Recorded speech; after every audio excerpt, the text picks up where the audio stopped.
See.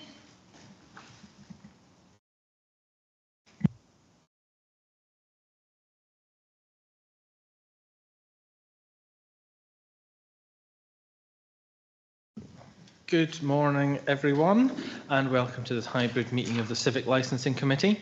I would like to remind all attendees that this meeting is being recorded and webcast live on the Council's YouTube channel. I'd like to remind all attendees attending remotely to mute their microphones when not speaking, unless they wish to speak, and they should do so by raising their hands remotely. Can I also remind remote members attending hybrid meetings where quasi-judicial matters are being considered that they will not be permitted to participate by audio only and must have their video and camera functions switched on at all times. Thank you. So we will move on to item number 1 on the agenda, which is apologies for absence. Do we have any? Yes, Convener, we've got apologies from Councillor Scott. We have Councillor Brace, Councillor Durnell, Councillor Gavin Nicholl and Councillor Whiteside joining us remotely today, and the rest of the members are in the chamber. Thank you very much. Item number 2, declarations of interest and statements of transparency. Do any members have anything to declare? No, I see no hands. Thank you very much. Item number 3 is the minute of the previous meeting, and these are being submitted for approval as a correct record. Are we happy to agree that? Agreed. Thank you very much. Item number 4, exclusion of public and press. The committee are asked to note that the public and press will be excluded from the meeting during consideration of item number 7, so as to avoid disclosing confidential information in terms of sections 50A brackets 2 and brackets 3 brackets B to the Local Government Scotland Act 1973. Are we happy to agree that? Agreed. Thank you. Item number 5 is delegated approvals. We're submitting report number 126. Are we happy to note these?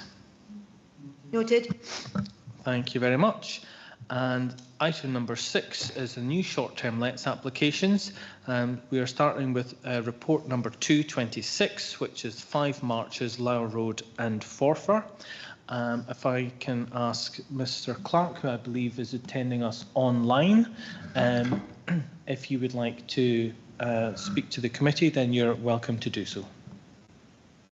Good morning. Thank you very much. So, yes, quick background on ourselves. We're a holiday let management company based in Dundee. We cover Dundee, Angus, Fife and Perthshire. We've been operating for 8 years, and we manage around about just under 100 properties in the area at the moment. The 5 Marches property in Forfar is hopefully going to be a new addition to our portfolio. It's a large property. It's a detached property with large garden area around it between the house and neighbours.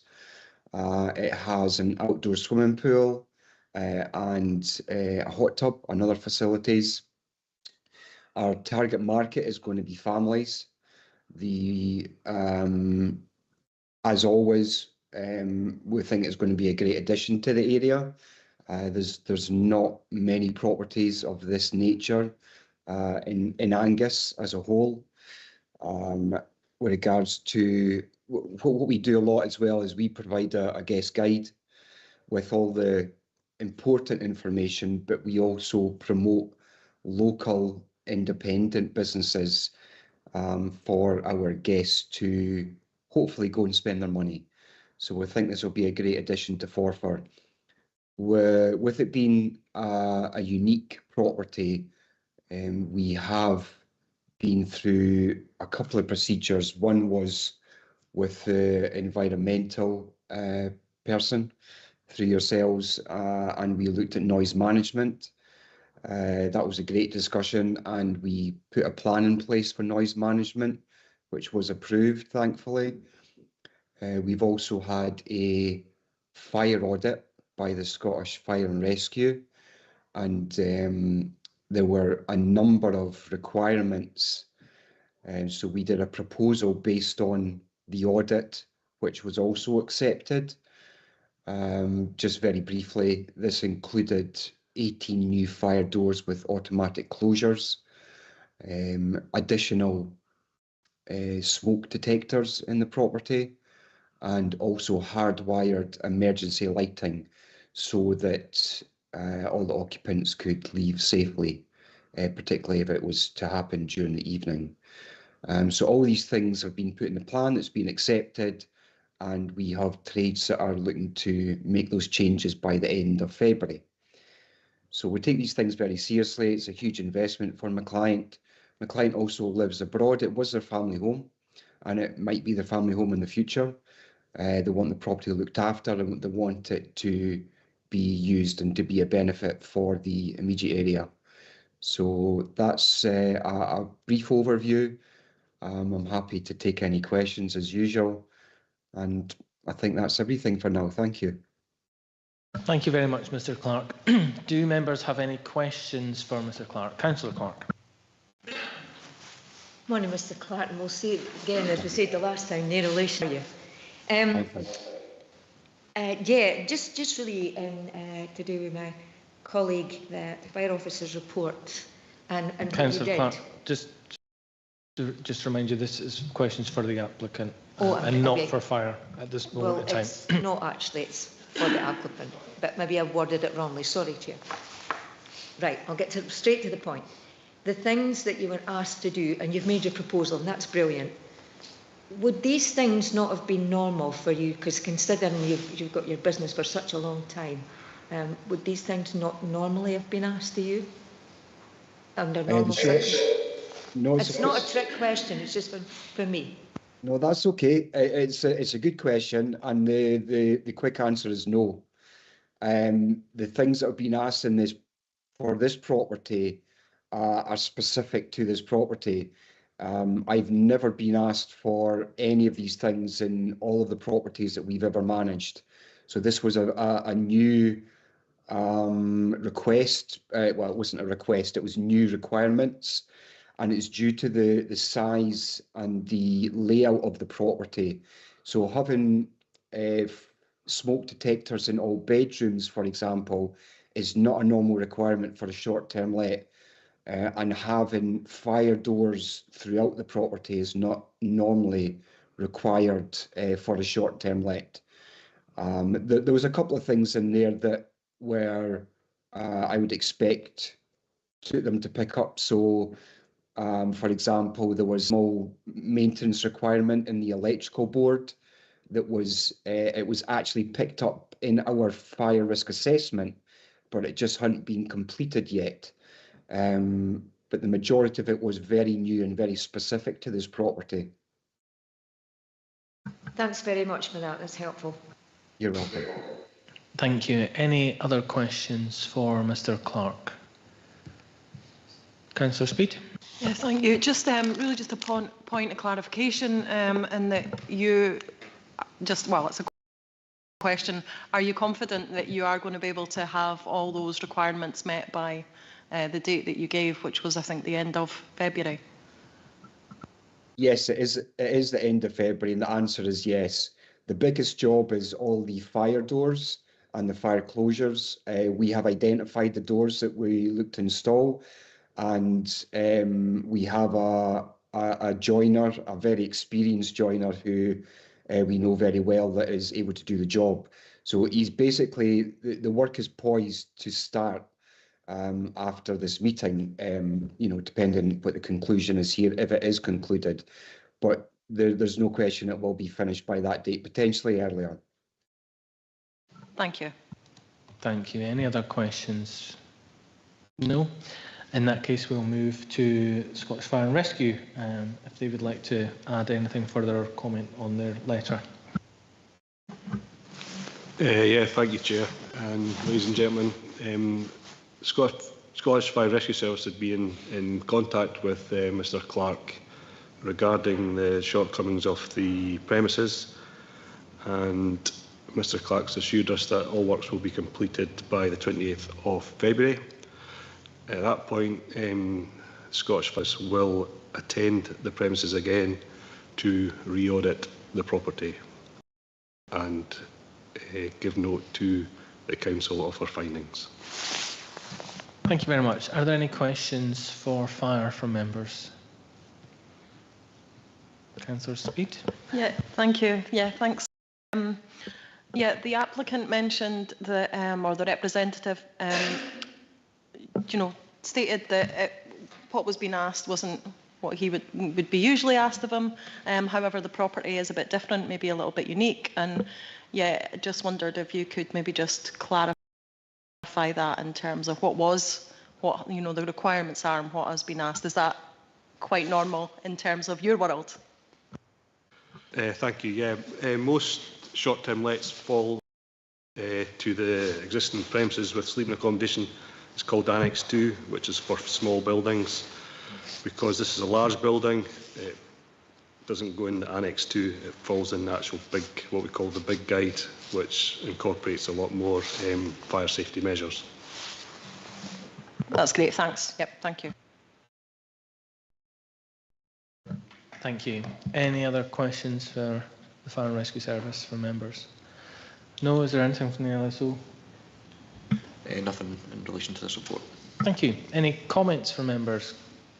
Or was that a question, John? A question, just probably for legal. Would it be competent for us to grant the application subject to Scottish Fire and Rescue signing off on the works? It's certainly competent to add in any additional conditions. I think you need to consider very carefully the wording of that, because by granting the licence, in effect, that would allow occupation. So I think you would need to address something around that in the condition. If I'm understanding what you're actually, it wouldn't be operating until such time as, Yeah, something along the lines of the licence is granted, but there can be no occupation until such times as Scottish Fire and Rescue have granted whatever they have to grant. Any other comments from members? Councillor Speed, and then Councillor Clark and Councillor Durno. Yeah, no, I think as the representative said, I think this could be a really good, initiative for bringing footfall and a boost to the local economy. However, fire safety is clearly a very, very important matter, and those plans and those requirements must be adhered to. However, I'd be in agreement with Councillor Meakin, if possible, if we could put in the correct wording that provides, that grants it on the condition that those requirements are met. Thank you. Councillor Clark. Well said. I do, that's the big concern. I've made it obvious right from the start that I am kind of concerned here, and I was sitting a bit like that. But I do feel from a colleague there who's done this so many times, much more than I'll ever do. I think if we can get it carefully worded, quoting our legal advisor there, then that's fine. I'll be okay with this. I'll think that's a good idea, because basically, if I took that out of the equation, it would be a good idea. But I certainly would be absolutely terrified to go along with anything if every box is no ticked as far as fire safety is concerned. Thank you. Councillor Durno. Yeah, I'm in agreement with my colleagues. If we could put the wording to say that the place can't open until the fire safety certificate has been issued and been clarified, I would be happy with that. Let them get open for Easter. Thank you. Thank you. I'm just going to bring in legal for a moment. Thanks, convener. Just to, obviously I'm hearing that the fire safety is the big factor here. Just to remind members that it is possible to defer this application so that the fire audit or the subsequent fire audit comes back to yourselves. So you're then satisfied in respect of all matters being concluded, and that would be to the committee at 2nd of April. In terms of trading, it would appear that there's not a big difference between that, because they can't trade until such time as that's done. Timings that we're talking about are much apart, so I just wanted to flag that that's also an option for you. Councillor Clark. In that case, I would move to defer for all the reasons that I spoke about earlier. And Just before you get to that, but We're not that stage. we're Right, questioning okay. comments at the That's moment, fine. and then we'll give the applicant the opportunity to sum up, and then we'll take motions and beg your amendments. pardon, sorry, it must be the coldness in here. So are there any other comments from members at this time? Councillor Speed? Yeah, just for clarity in terms of the timing, you'd said, Mr McQueen, that you don't think that there's that much difference between the inspection being carried out and perhaps then within the recommendation that then, yeah, on those grounds, with those conditions, and then we're also then talking perhaps of a date in April. However, I would imagine when that is a bit of a difference for a business in terms of when they perhaps would be able to get going. But that's yeah. But I guess that was my, probably, if I can ask a question with regards to is the timing of be signed off, assuming that everything's as has been asked. Is that dependent on when your team could get out to visit? Basically, when the work's completed, we can be out as soon as possible, basically. Okay, thank you. That's reassuring. Councillor Meehan? Thank you, Convener. I think both proposals take us to the same place. However, the granting of the licence with the conditions means that it doesn't have to come back to us, which saves our time, the applicant's time, and so on, because they won't be able to use it if fire don't actually say they've actually done anything. So again, I think the option of granting this. Okay, any further comments from members? Move to Mr Clark and give you the opportunity to sum up should you wish to. Thank you. Thank you. I agree with what's been said. The only thing I would say is we've got absolutely no intention of having any guests staying there prior to the Scottish Fire and Rescue being 100% happy. I've got an insurance background. I'm very risk adverse, so there's no concerns there. What I would say is, I did say at the start, the ideal situation for us would be that we'll have a decision on the licence subject to. This is a huge investment. It's 18 fire doors and fire closures, and then we've got hardwired lighting, and then we've got smoke alarms. It's a massive investment for my client. And the ideal situation for us, if you're happy with everything else, is for the licence to be granted subject to, and obviously for it to be clear that we do not have any guests until it's signed off by the Scottish Fire and Rescue, which is our intention anyway. So that's really all I have to say. And again, happy to answer any more questions. Thank you. Just for clarification, the application would be signed off not only by the Scottish Fire and Rescue Service, but also us as a licensing authority as well. Are there any motions from members? Councillor Meehan. Yes, I mean, as I've already said, I would move that we grant the application subject to standard conditions and the additional condition that the premises cannot be used for guests until such times as Scottish Fire and Rescue and ourselves have signed off the works. And I will happily second that one. Are there any amendments to that? Councillor Clark? I won't be dogging the manger. I'll actually withdraw the intention to defer. Just for the proviso that absolutely not, nobody sets foot in that place to stay overnight, because that really is worrying me. So we need to make sure it's not just a case of being a good neighbour this time. This is looking after people's lives. Thank you, Chair. Thank you.